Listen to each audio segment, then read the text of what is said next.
Cars. I like cars, but something that troubles me is why we call some of them sedans or saloons. A hatchback makes sense because the back is a hatch, but what's all this saloon or sedan nonsense? Today, that's a question I'll be trying to answer. Let's start by establishing what a saloon or sedan car actually is. In essence, it's an enclosed passenger compartment with an engine bolted onto the front, with a separate space for cargo bolted onto the back. This is known as a three-box design. Whilst there are some exceptions, typically speaking, sedans or saloons will have 2 rows of seats to carry 4 or more passengers with a B-pillar to support the roof, as well as following that 3-box design. The first use of the word sedan in reference to a car was made by a company called Speedwell, who made a car in 1911 dubbed as a sedan. However, this was one of the exceptions and didn't really follow the proper recipe for a sedan car, so whilst it was certainly the first to be referred to as a sedan car, it probably wasn't one. It would be in 1912 that car manufacturer Studebaker would release their Model 4 and 6 variants marketed as sedans. They followed what we would consider the correct definition for a sedan car, meaning Studebaker can probably take the claim as being the first car manufacturer to make and market a proper sedan car. Whatever the situation, sedan cars have been around since at least 1911. But sedans have been around for far longer than the car, evolving from a more primitive method of transport known as a litter. A litter was basically a hammock or platform tied onto a couple of poles and used to transport whoever was happy to pay for the service, but they also proved very useful in transporting injured people or goods around difficult terrain.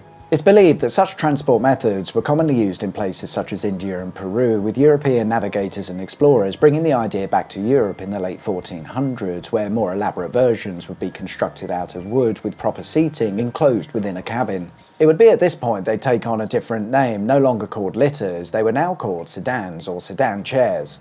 The word sedan is derived from the Latin word sedere, meaning to sit, and the Italian word sede, meaning chair. The new sedan chairs were an instant hit across Europe, with big celebrity influencers like King Henry VIII insisting on being transported by a sedan chair where 4 rather large gentlemen would lift King Henry, aka King Henry VIII all the pies. The sedan chair was essentially a covered box in which a passenger could sit and be carried via poles or handles attached to the side. Back in the days of no sewers and horse-drawn carriages, the streets were somewhat horrible, and they weren't really a place that you'd want to walk, so the sedan chair was seen as the ideal solution to offer passengers a shit-free ride across town. Of course, they were only for those with money, with most rich types owning their own sedan chairs and fleet of slaves to carry them around, but it was quite common to see sedan chairs available to hire, perhaps making them one of the earliest forms of taxi. The sedan chair's popularity would grow over the next 200 years, seeing use all over Europe, but they were particularly popular in London due to its heavily shit-ridden streets. Let's get back to cars, and Studebaker, who are credited with coming up with the first proper sedan car, almost certainly took their inspiration from these European sedan chairs in their vehicle marketing.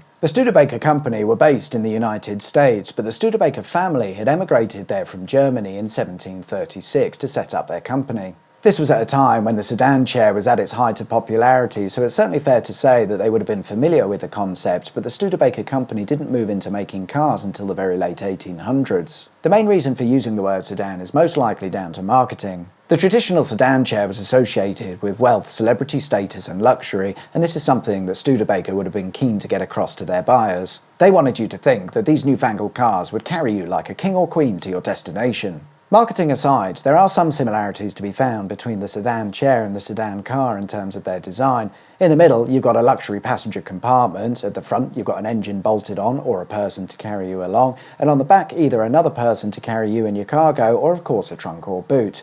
It's possible that all of this was a factor when it came to the Studebaker sedan. What about saloon cars then? It's the same car concept, but a different name, and it turns out this one's down to the French. When we say the word saloon, we often think of the cowboy bars seen in Western films, but this has absolutely nothing to do with cars. It just so happens to use the same name, which originates from the French word salon. Salon, when literally translated, means large room or space, so a hair salon is a large room or space for hairdressing. That makes sense? The word saloon is a variation on the word salon, adopted by the English but mainly by the Americans, who use the word saloon to describe their large rooms or spaces for drinking. The word would then cross over onto the railways, where on passenger trains you'd find a large space for drinking called a saloon car. Like the sedan chair, the saloon car was associated with luxury and wealth and a high-end experience. When it came to cars, the term saloon was first used by UK vehicle manufacturers in the early 1900s, and it seems that they most likely lifted that directly from the railway, the idea being that they were creating a luxury saloon car. And in a way, it makes sense. A salon or saloon is essentially an enclosed space or room designed for people. So if you built a smaller enclosed space or room and put it on wheels, you've got a saloon car. And with the word saloon car linked to high-end rail travel, it was the perfect marketing term for these new cars. But more importantly, which is correct, sedan or saloon? Well, they're both correct. They mean the same thing. In the UK, we call them saloon cars, most likely because that's what the early UK vehicle manufacturers called them. And in the US, you call them sedan cars, most likely because the early US vehicle manufacturers called them sedans. That said, I think it might be just us in the UK that call them saloon cars. I'm pretty sure everywhere else uses the term sedan. In any case, whilst the origin of these words is centuries old, when it comes to cars, it's just a marketing term. Thanks for watching.